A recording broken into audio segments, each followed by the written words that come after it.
फिर पहुंच गए दिल्ली में आ गए। दिल्ली में आके शेख तकी ने तो वो चाल फिर चली कि कहीं इस कबीर की तो और महिमा बनेगी, और ये प्रत्यक्ष प्रमाण लड़का साथ जीवित, सब मान जाएंगे इस बात को, बड़ी बड़ी आत्माओं को, अब सबको यकीन हो जाएगा परमात्मा है। उसने सोचा इससे पहले और स्कीम बना दूं, जाके कह दिया कि राजा तो एक जादूगर को साथ लाए हुए है, कहते हैं एक लड़का मुर्दा जीवित कर दिया। वो सदमे में था, और सदमे में ऐसे हो जाता है, वो तो ऐसे हो जाता है, ये तो बहकाता है, ये जादूगर है, राजा को बहका लिया है, तो भाई राजा तो गया काम से, ये तो हिंदू होने वाला है, काफिर को साथ लिए फिरता है। तो भोली आत्मा मुसलमानों को फिर बहका दिया। तो सभी मुसलमान कहने लगे पीर जी क्या करें, आप हमें बताओ, जैसे कहोगे हम तैयार हैं आपके साथ। शेख तकीन कहा, भी बात संभाल लो ना तो बात बिगड़ जाएगी, राजा हिंदू हो गया तो सबको हमने हिंदू बना देगा, ये जबरदस्ती बना देगा, इसका भी इलाज करो। शेख तकी से पूछा उन मुसलमानों ने, बताओ जो कहोगे हम ऐसे आपके साथ तैयार हैं, कि ऐसा करो तुम चलो मेरे साथ काफी संख्या में। राजा से कहेंगे अगर ये सिद्ध परमात्मा तुल्य है और परमात्मा है, अल्लाह है जैसा तू मानता है, तो इससे हमारे सामने कोई मुर्दा जीवित करवा दो। और उस समय कहेंगे, शेख तकी कहता है कि मेरी लड़की जो मृत्यु को प्राप्त हो चुकी है 10, 15, 20 महीने से, कई महीनों से, और कब्र में है, उसको अगर जीवित कर देगा तो कहेंगे हम मान लेंगे। शेख तकी ने सोचा एक तीर में दो शिकार, लड़की जीवित होगी तो मेरी, हारेगा तो कबीर हारेगा, है ऐसे सोचकर। तो बड़ी आत्मा मुसलमान कहने लगे ठीक है चलो ऐसे ही कहेंगे। सिकंदर लोदी के पास हजारों की संख्या में मुसलमान एकत्रित होकर आ गए, और आगे शेख तकी तुर्रा फरबरा उसका।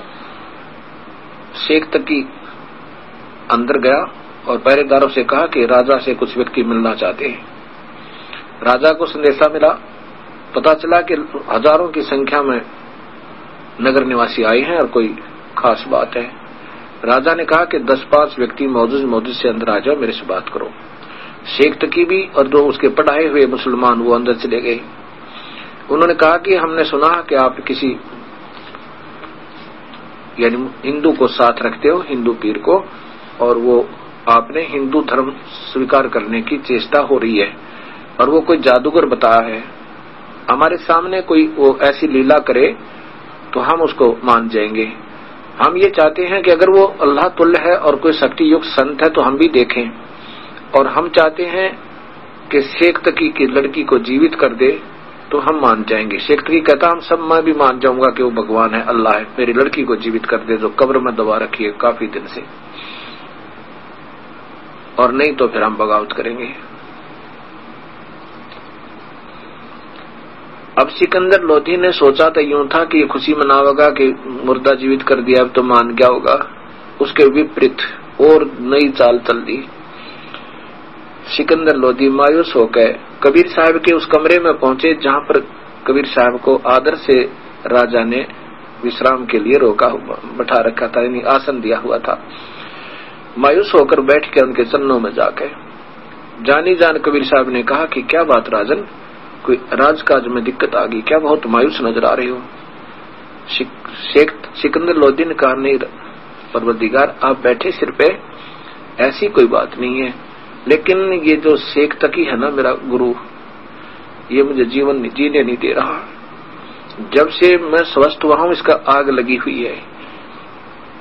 ये तो मुझे दुखी देखकर प्रश्न रहता था, मैं रोता रहता था, इसके गिड़गिड़ाता था, इसको 100 रुपये 50 रुपये रोज देता था, ये कहता मैं जंतर करूंगा, आज रात को मंत्र करूंगा, तब तो ये प्रश्न था।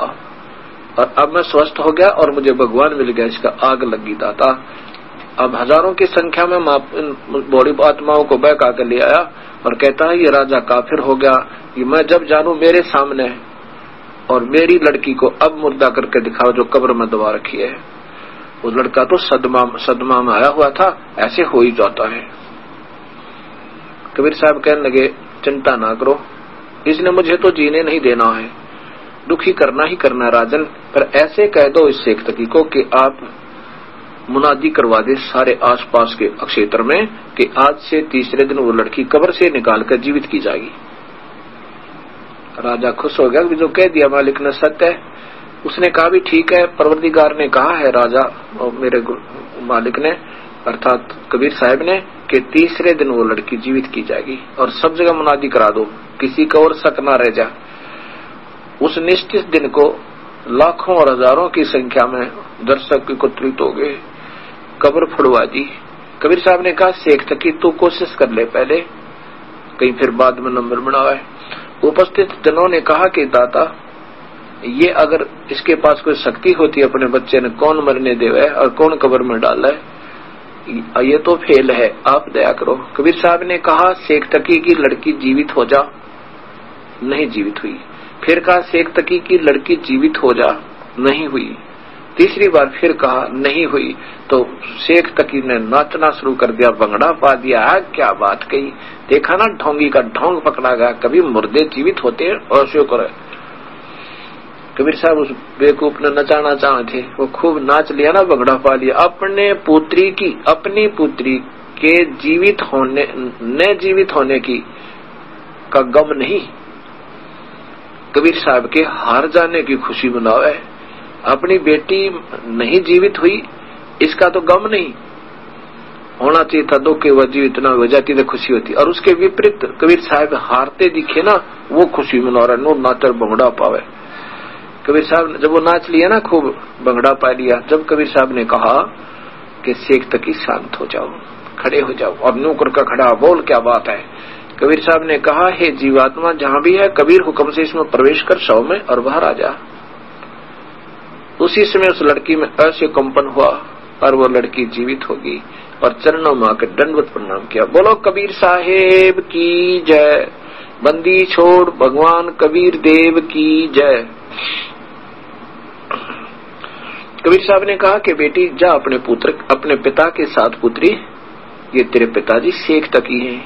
तब उस लड़की ने कहा कि ये मेरा पिता नहीं है, ये तो दुश्मन है समाज का, ये सबको गुमराह करा, भगवान के साथ टक्कर दे रखी तूने नादान, तो काहे का पीर है।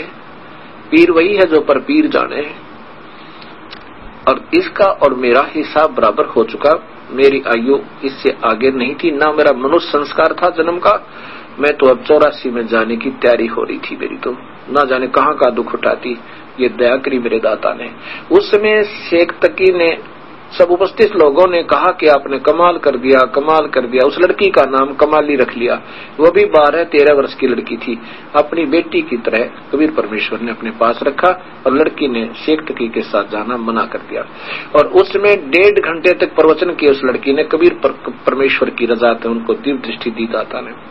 अपने पिछले 3 जन्म बताए कि मैं भी पहले राबिया नाम की लड़की थी और 4 वर्ष मैंने इस कबीर परमेश्वर का उस समय नाम लिया था जब ये आए हुए थे। कभी ऐसे प्रकट हो जाते हैं, ये कभी ना कभी ये वही परमेश्वर हैं। और 4 वर्ष के बाद मैंने वो सत भक्ति त्याग कर अपनी मुसलमान साधना प्रारंभ की थी।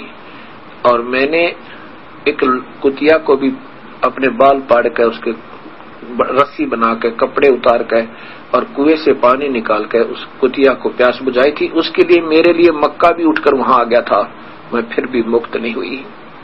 दूसरी बार मैं बांसुरी नाम की लड़की का जन्म हुआ था मुसलमान धर्म में, और मैं बहुत भगतनी थी, बड़े अच्छे गीत गाया करती, परमात्मा के अच्छे अच्छे राग सुनाया करती थी। और मैंने मक्का में अपनी गर्दन भी चढ़ा दी थी, मेरी फिर भी मुक्ति ना हुई। तीसरा जन्म मेरा एक वैश्या का हुआ था, वैश्या का जन्म भोग कर। चौथा जन्म मेरा कमाली का हुआ था, इससे पहले मेरा तो शेख तकी के घर में मेरा जन्म हुआ था। 12 वर्ष की आयु मेरी बकाया थी मनुष्य शरीर की, जो पहले मेरे 4 साल की सत भक्ति के कारण मुझे 3.5 मनुष्य जन्म भी मिल गए थे।